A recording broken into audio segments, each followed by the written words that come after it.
Dakuciki shiri ne akan duk abin da ya shafi zango da abin da zango ya kunshi. Wai suna zango wai ya kunshi Hausa ne da Turanci. Wai Hausa shine zan, Turanci shine go. Ba a iya tafiyar da idara na Ghana ba da batun sha'anin zango. Da kurwa ya zo ya yi waiwaye ya ce bayan da za a yi a gudanar da wannan al'amari a samu nasara sosai in ba an hada da mutanen zango ba. Assalamu alaikum wa rahmatullahi wa barakatuhu. Ni ne naku Abubakar Garba Usman kan wanga shiri mai suna Dakuciki na gidan talabijin Lifestyle da jagoranci Ghana Broadcasting Corporation. Wanga shiri ya danganci zango da mutanen zango. Yaya za a iya ci gaba? Menene ya kamata a yi a ci gaba? Suwa ya kamata su yi abin da ya kamata su yi sa'an a ci gaba? Kuma yaushe ya kamata ake gani kamar ya kamata an ci gaba? Muna da wata bakuwa, amma bakuwanmu gaskiya bata zo shi da daɗi ba ko kaɗan. Zan gabatar da ita in Allah yadda idan muka dawo wanga hutu na rabin lokaci. Za mu hutu na rabin lokaci, za ku ga bakuwanmu ko ita wace ce. Ga alaman koma baya da alaman rashin ci gaba cikin zangonan mu. Wallahi na dubi zango gaskiya kullum kana kake ci. Ba mu tunanin nisa. Tun sha'anin zango ya kamata ba tun sha'anin addini kawai bane. Ya kunshi kowane irin rayuwa. Wasu sarakunan an sa su zama sarakunan amma ba su da hikiman tafiyar da sarauta. Kowa ya bada sallah. An ba kowa zai yi jagoran mutane ba. Barkanmu da sake dawowa kan wanga shirin mai suna Dakuciki. Ne naku Abubakar Garba Usman kan gidan talabijin na ƙasa gaba ɗaya Lifestyle Television da jagoranci Ghana Broadcasting Corporation. Na yi muku tun ba kuwa. Farko dai zan gabatar da ita. Ita ce Hajia Zaliatu Kasim. Hajia Zaliatu Kasim ita ce wai haka ka faɗi ba ni na faɗi ba. Wai giwar mata amma ta Kanuri.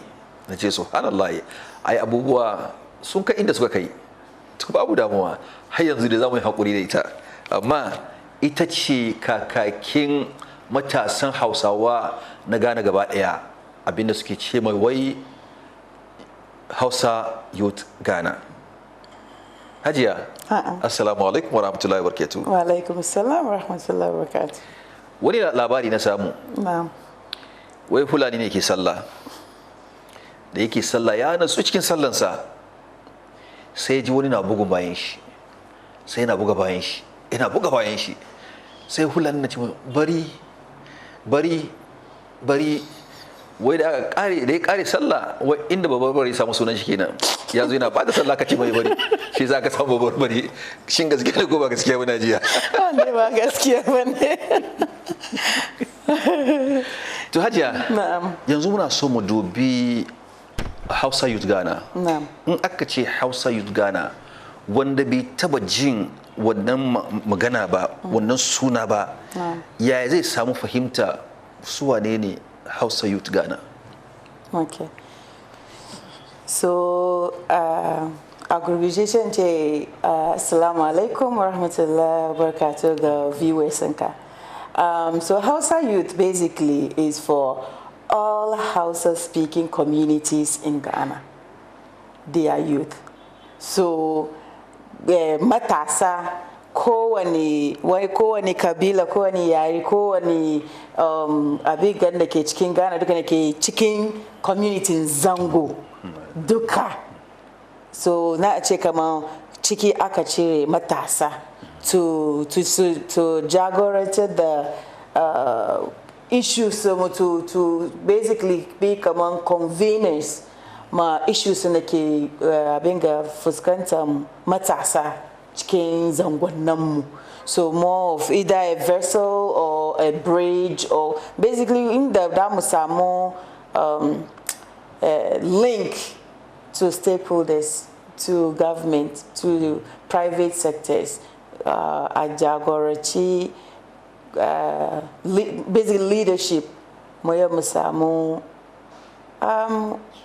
ci gaba cikin communities more. So Hausa Youth Ghana na is for every Zango community youth member or matasa.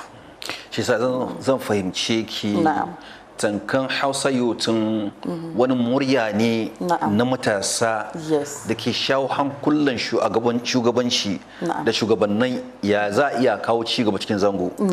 Shi yasa wannan ba dole sai kana cikin kabila kaza ko kabila kaza ba, inda ka kasance kai ɗan zango tankan kana cikin Hausa Youth. To wani ya tambaya wai ko me aka yi duka wai kamar mace ne ta dauki ciki, wai lokacin daukan cikin ga masana wai bai da wuya, cikin karamin lokaci ne kaga mace ta dauki ciki sosai, amma kamin ta haifu nan zuwa wata 9 nan wai ana wahala a yi fama sa'an nan ta samu kanta ko ba haka ba. To yanzu muna so mu duba yaushe aka dauki cikin Hausa Youth. Okay, so Hausa Youth ya zo bisa kan wani abu, so batoni ya ce nan bibiso 8 years ago da aka fara wani banta on social media, and eventually she wasu group Nigeria suka ce how about a samu Hausa Day in the, since they realized kama Hausa nan ba ya saura Nigeria da Niger. Yanzu kamin mu kai wannan bangare na Hausa Day, Hausa Youth Ghana wani lokaci aka haife su? Shi nike kawo wannan. So bisa kan wannan da aka decide a zo a yi shi Hausa Day nan, an yi celebration an carry, so through that aka say no, we should have a sort of a pressure group, only group na that's to lead Wanga movement. And that is how Hausa Youth was created, because we realized it's not just about celebration nan kawai. Akwai issues there. Before azo ayi azo ana celebrations na akwata kwana bin murna da celebrate. So in as much as we are going to celebrate those days in nan kuma nan, and mun samu hankulan mutane da yawa, from dignitaries to chiefs, sarakai, magajoyi and everything.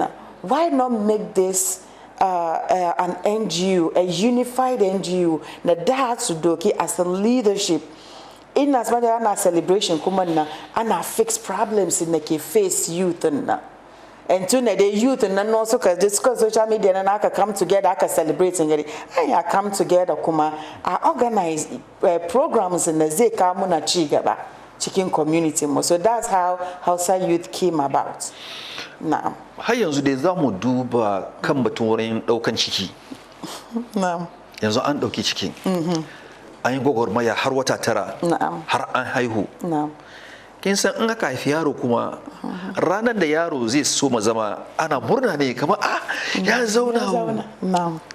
Shi sa da aka haifu yaya Hausa Day ya zauna. Okay. Bai zo easy ba.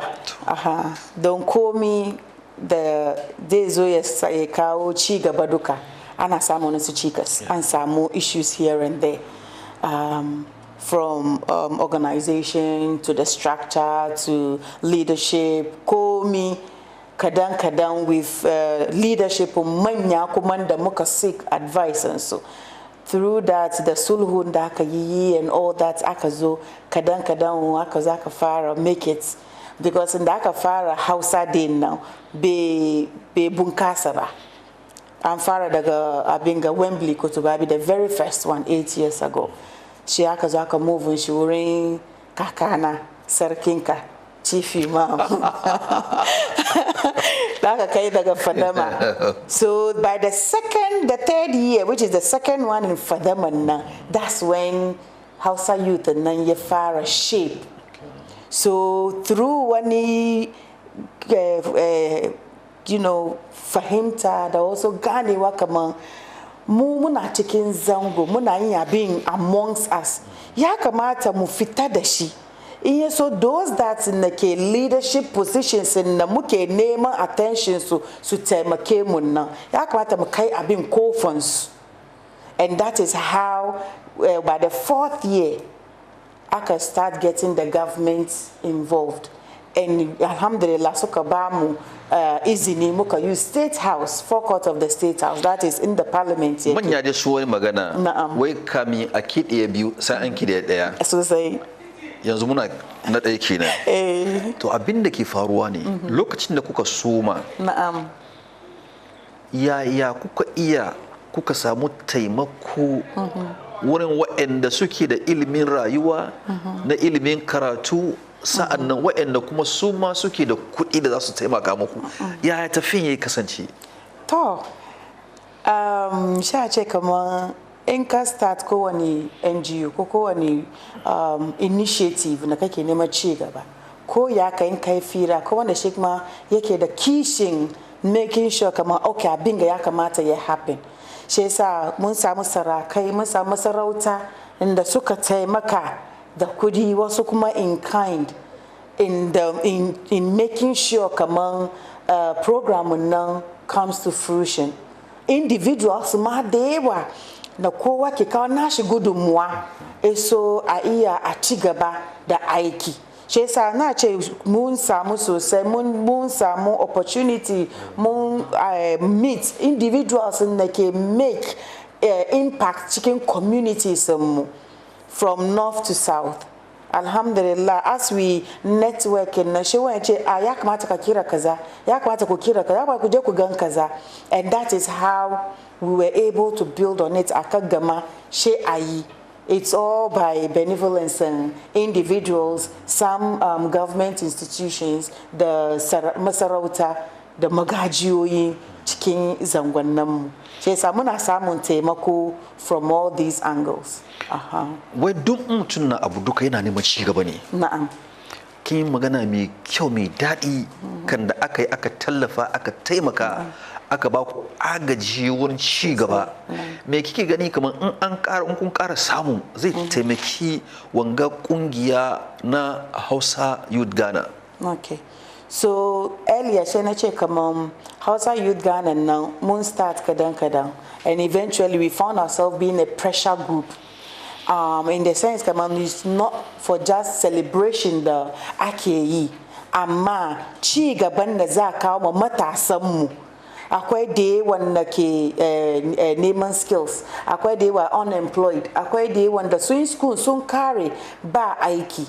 She said all these are things in the ke face community mu. Akwai wasu matan da mun ce kaman wurin raise family, wasu kila they are single mothers and the ba sana'a ba hannu wurin samu yasa dukan ga ya kaman mu aza in finding ways na damu kawo opportunities. She said in answering your question now muna kokarin try mu samu connections with stakeholders,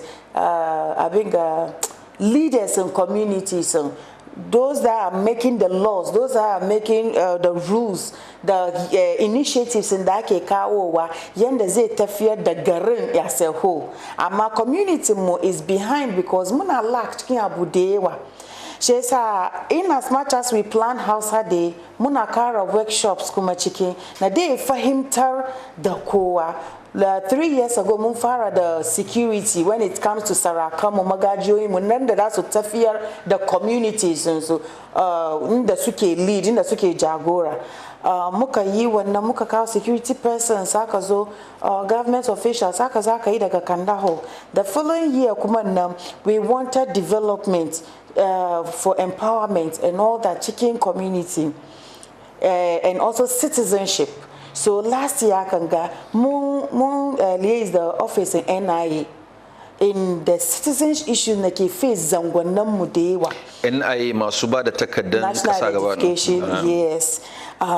Shi suka bar muka san kaman zuwa gaba maybe in the next year or so ID Ghana card da yawa ya fara expire. Information that they was took a buyer and was incorrect, so there's going to be a huge problem. So we decided to have a collaboration with them. Kinsa murna na nake da kake kina magana. Babbar ta zama wata baturiya. Kimin Hausa.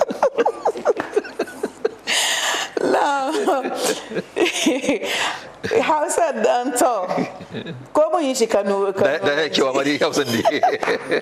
Na'am, so mun nemi yanda zamu yi mu tunasar ko mu teach ma to awareness. Ku falkar da mutane kamar situation Ghana ID card nan. eventually ya expire. What's information I can provide? Also, a bigger naka provide them be tally. She said there's going to be a problem, Baba. It's on this side. So we are working on finding ways to salvage one problem. In the sense, come on, so they were muche musali and mutu agache chicken identity feeling forms na shata make a hometown. Accra kaifini na rayuwa na duka Accra kaifini mana amamu ba Ankara bani. So we have a problem there. In check after Accra. I don't have a Ghanaian. That means niba a Ghanaian bakina. Ipe abiga so muna try muishi instead of hometown sha ishi birthplace. Amma abinda akwai shi ne idan muka dubi dokan kasan lon kasan. Na'am. Bai gwadawa cewa kaman hometown ka inda ka fito garin ka na asali wurin inda ka haife ka na asali bai da alaka da zaman ka dan kasa. In kai dan kasa ne wani abu ne daban sa'annan inda kuma ka fito kuma wani abu ne daban. Amma yanzu muna neman wani fahimta ne abinda akwai shi kwanakin baya abinda wata kungiya da aka kafa gwamnati ta kafa take ce musu Constitution Review Committee sun zauna sun yi aiki sun fito da bayani cewa kaman duk mai neman wani takarda na aihuwa ne na passport ne bai kamata a tambaye shi hometown shi ba bai kamata a tambaye shi kabilan shi ba shi yasa wanga wani abu ne da ya kamata a wayar da hankulan mutane. So daga duka a conversations da muka yi I think about 3 years ago na muka send was it 3 years ago na muka meet the then flag bearer current government and muka ba sa Zango agenda 2030 and a lot of that were implemented in this current government. Implemented da kafa din ya ba mutane tsoro ya mana implemented din ai aiki da shi kenan ko ai aiki da wasu ciki wani bangare ne aka aiki da su. So shine batun this hometown and birthplace issue na and I'm glad to just find out kama constitution review na that was taken into consideration. So these are some of the things in the Hausa Youth Ghana muke champion muke fada kai to bring it. Sometimes when I tambia kama tomu me muke yi abinda muke yi na bai kaman kadun ka riga ka kare answer you will not see it but you will feel it. Those are part of the fights in the muke yi and right now kuma this year takemu is on the youth kan matasa yanda communities mu suka tashi ana ga kaman she mutun ya bar ya je kasan waje sannan zai successful. Mun zo kan wannan bi kamar har yanzu da bangare ne da ke addaban mutane muhimmanci yan zango ya je wani wuri yana tsoro ya gwada inda ya fito to watakila wanga ya ba mu fahimta idan in aka tambaye ka inda ka fito kaka ji tsoro sosai saboda inda ka fito bai da alaka da kasancewar ka dan kasa ko kai ba dan kasa bane na'am shi yasa yanzu muna so batun matasan nan menene kuke yi so matasa su san cewa kamar a'a ya kamata su tashi su sa wando su ma su yi gogurmaya na taimakan kansu da al'umma. Na'am. So in ya zo ta wannan bangare mun realize kamar don tafiyan da aka yi balle wani lokacin zuwa an bi bango shi yasa ya bari da in ka shiga nima basis an cika yanzu ka je wuri ya yi shiru kowa ya tafi amma what we are not realizing is working class na muke da shi yanzu nan they are aging soon they'll be retiring and there's going to be a kwararru ma'aikata da suke aiki ya kai lokacin da su hutu ana yi na sha na move ana kare school ana samun aiki ana shiga cikin civil work system nan ko kuwa government gashi nan dai private sector nan duka nan amma kaga wani ma yayi school ya kare yana da degree shekara 5 bai samu aiki ba shi yasa ya nemi wani abin da zai samu kadan ya bar garin because yana ga kamar there is no future here shi yasa shi taken da muke da shi this year nan is to be rooted at home mu find ways in da za a iya a nemi sana'a inda za a in school ne in aikin hannu ne wanda ke nan duka da ke available to the youth da su iya su present themselves come okay I'm qualified mu yi in yi one ko in yi one shi yasa take mu this year now basically now is to bring these people initiatives in the aka put across from YEA, NYA, this GA, all those irin tsare-tsaren da gwamnati ta kawo suka kawo na'am shi yasa muna engage da leaders and CEOs waɗannan initiatives na to bring them ko from the one thing we've realized that timidity na muna da kaman tsoro cikin mu so da yawa an ce mu yi school yanzu in ka shiga zango masters ba komai kuma bane alhamdulillah amma what we are lacking right now is the confidence to step into any institution. Come on, I'm qualified for this, I'm applying for this. Shi yasa muna so su leaders nan mu hadu da su daga kanda so mu discover to run us through. Come on, okay, these are the initiatives. This is what you have to do to apply. This is what you have to do to qualify. Okay, there's this course again. In kai ka qualify ka doki wanga aiki. Wasu kuma na nan 5 years the degree amma ba aiki. Watakila suna neman aiki daga wani bangaren da bai tally the degree su ba. So mun kawo HR person they direct. Okay, if you are qualified for this, okay, akwai XYZ da saka ka equally apply with that degree. Amma akwai wa'yansu da su suka koyi abin da suka koyan wani abu ne yake da muhimmanci cikin harkan gwamnati. Misali da ake ce da health sector suna zaune gida yan zango ne shi yasa irin wa'yan wani irin taimako za ku taimaka musu shi yasa muke so mu now have that network, that system with them though ana iya kawo an ce kamar okay maybe an kawo kota kaza sha za ba wani leader cikin community wani sarki wani magajiya gashi nan dai wani malami gashi nan dai amma me shin nan sorry to say maybe me shi bai da kishin community slot ne sha sayar.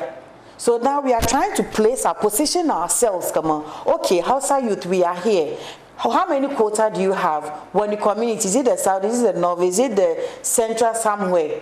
Okay, Zango community in Ghana nanga amande mutani kazana suka qualify. Me kuke da shi for them. Cheza mu this word come on responsibility muka sa kanmu right now. By the time I'm carry with this workshop now, we should at least someone aiki ama some selected people na that's so okay they are qualified. We have musamusu meeting, we have musamusu interview at least to a certain position that is available. Through that kuba na muna communicate muna samu don ba mu da access ya we aiki mu. So from your earlier question akatambia kama me muke need now, we need that access, we need to have that reception in the mukazo mucheka muna da mutane 30 they are qualified to be in the army, they are qualified to be in the immigration. We should have enough authority in the sense kama munya muche kama mun secure kaza mun ba zango kaza an shiga nima kaza an samu mutane kaza na suka shiga cikin government suka shiga even if the private sector. Yes, this is an ongoing workshop na inye muke kowane shekara mu try mu samu programs in da zai taimaki matasan mu because they are leaving. Magana ke faɗin ga wannan saulara ina gani kamar kina taba mai inda ke mai kai na'am shi ma bai san kowa ba sosai bai san inda zai shiga ba idan ya ci magana ga idan in murna yi tuna cewa kamar daga bayan ban san inda zani ba yanzu ya zai ganki ya zai ganku so abin ga muna da address muna da phone numbers that I reach out and also most importantly in Meshinaji he should come to the workshop. All the necessary information will be provided at the place because through these small workshops ake samu ya ba ga wani ya zo ri na me shi ya zo in the intention ka yana nema wani kaza ana ta nema ba san ba you happen to be there ka tashi ka ce kamar okay ina da kaza yasa mun doki data there will be forms that will be filled qualification ɗinka me kake so ka koya because it's not just waɗanda suka tun kare school kai da kanka nan menene burinka what is it that you want to do esa in ka zo shaka fill wannan form nan we have the detail we have the data then we can spread it about esa in sunan ka pop up okay there's interview kaza prepare for it la Allah ka samu aikin so that we will start building our own wealth in the community. Yanzu mun ga abin da kuke kuma mun ji abin da kuke son ku yi yau ko yaya ake akwai abin da ake yi duk ya kamata a wannan wahala kaɗan. Misali ne mace ne ke cikin madafa take dafa abinci ko ya an ka wuta ya kone ta. Sai sa menene misalan ku da kuke fuskanta ga funding? Menene funding? Support Allah taimako. To taimako. Wani irin taimako? In taimako in diverse ways. Maybe kana duba kana da opportunity na da ka employ wani akwai wani da kake nema ka ya ka zo data na damu doki mun ya mu collaborate with it. Maybe you want to sponsor the program, maybe kana so ka bada wani gudunmuwa kadan, whichever support we take, both in kind, financially, duka, in connection, in network, duka muna bukata, because this is I think aikin da ta move ba mu sayawa wuri guda. Muna deal da batun mata, muna deal da youth, muna deal da wasu da ke fuskanta abubuwan da ba za su iya fadi ba. I get so many calls, especially wurin mata, with things that I can't even handle. Shi yasa in muka samu opportunities in the network with diverse groups, it will help. It will go a long way, because Zango mun saura baya for a very long time. Wai Zango an saura baya, ma wai kuma sun ce a'a Zango an ci gaba. Su ma nasu ra'ayi kenan. Ba mu gaddama da su ba, ko ba haka ba. Na'am. Wai Hausa Day ta haifar da ɗa mai ido. Tankan an so ma Hausa Day sai ta haifar da Ghana Youth. Haka nan ne. Sun zo na so mu zo kan Hausa Day. Da kuka so ma Hausa Day, wani irin shirye-shirye kuka yi, tsare-tsare kuka yi shekara biyu da ya wuce da wancan shekara, da me kuke son kuyi zuwa gaba? Mu da ba da shekara biyu da ya wuce me aka yi? So shekara biyu da ya wuce, mun gain wasu milestone. Shi na fafadi cikin earlier submissions ina with the organizations, the institutions da muka come across, muka kuma gayyace su, suka kuma zo. And they were part of the programs. So na ce yanzu hakan ga, we have gotten to a point where ba kofan da damu knock na babu de mun, alhamdulillah, you know. So now it's about time when the muka knock aka bude muna ba shance muna ga kujera, but we can always sit comfortably and further have that conversation. She said now we are working on that. So it's a gradual process. Alhamdulillah, muna samu ci gaba zuwa. Last year, for instance, the last program da muka yi, Honorable Muntaka, Minister of Interior, she ce kamar bai taba ganin taron Zango da yanna su kamar wannan ba. Yadda su kamar kan Fulani ke sallah ko? No, Cesar. Yanzu abin da ke son tambaye ne. Abin da nake son tambaye ne. Ana sauraron ki. Sosai. In Allah yadda. Menene shirin da kuka shirya wanga shekara? Ina son cikin minti kaɗan ki ba masu ji magana. So on the, I think the 26th of August, inshallah, workshop da mu yi daga Sharabutu Hall, daga National Mosque.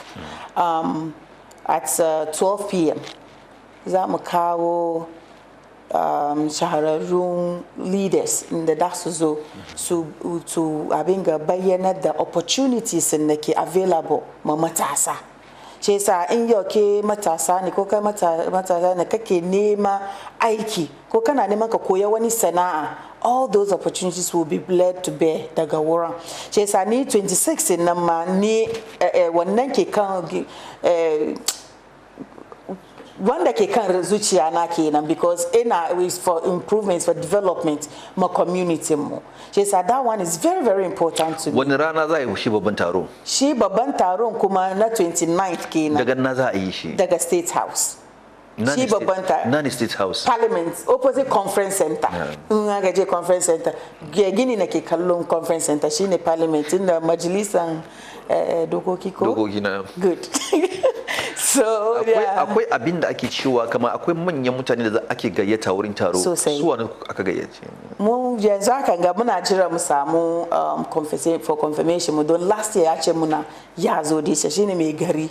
Sannan mun samu wasu dignitaries mana da su fito Nigeria kuma muna da individual private sector nan kuma muna da individuals da su kuma mun aika musu gayyata amma because ba su confirm muna ba tukuna ba mu so mu mention, but we do have high dignitaries that will be there just like previous years in the muke yi. 4 years ago the former president ya zo ma ya bada wani tarihi and ya je viral ma and he said he will come back.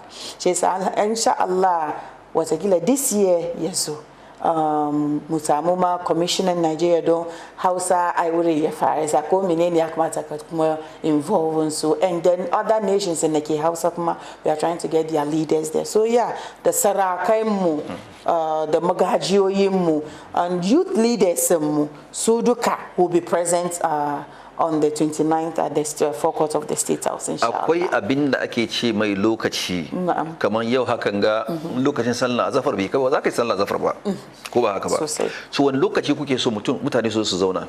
Okay, so shekaran ga 12 don mu yi mu tafiyar da alamari ya je yanda ya kamata don mu this year muna so mu kawo different cultures domin ce yaren yana koyi na da Gombawa, Musawa, kasunan da all the tribes in ke amfani da yaren harshen Hausa mun select wasu da su masu su display culture. Sai sa na this year na we are taking it to the next level. Sai sa ya kamata kowa ya kokari ya zo don muna samu mutane suna fitowa regions from Techiman, Koforidua, Kumasi su duka they always converge in Accra to celebrate World Hausa Day. Sai sa this year kuma is going to be bigger and better inshallah. So muna so kowa ya zo kwaya da kwarkwata kowa ya zo inshallah. Na mun ji bayanin da ita kakakin Hausa Youth na Ghana ta bayar ta yi, kuma na gani masu kallon masu mu kuma kun ji ana tunani ni gaskiya da idan Allah ba za a bar ni baya ba saboda ni ma ina son zo kashe kwarkwatan ido, ni ma zo ga abinda za a yi wurin da abinda zai faru rai saboda samu abin fadi dama kullu ne fadi nake yi saboda abinda ni ma na gaji kenan Allah yadda. Ga haka za mu gode da ita bakonmu, muna gode mata kwar da irin wanga bayani da ta bayar, kuma muna kyautata zato muna fata cewa kamar zaman da za a yi ga za a samu nasara. In aka samu nasara yan zango sun samu nasara kenan. Ga haka Hajiya muna ce miki mun gode kwarai da gaske. Ko ta tsorata ta ga fulani da to shi ga haka za mu zo karshe wanga shiri. Ni ne naku mai suna Abubakar Garba Usman daga gidan talabijin na kasa gaba daya Lifestyle Television da jagoranci Ghana Broadcasting Corporation da ke kawo wanga shiri da ke ce muku wassalamu alaikum wa rahmatullahi wa barakatuhu. Assalamu wa rahmatullahi. Wai suna zango wai ya kunshi Hausa ne da Turanci. Wai Hausa shine zan, Turanci shine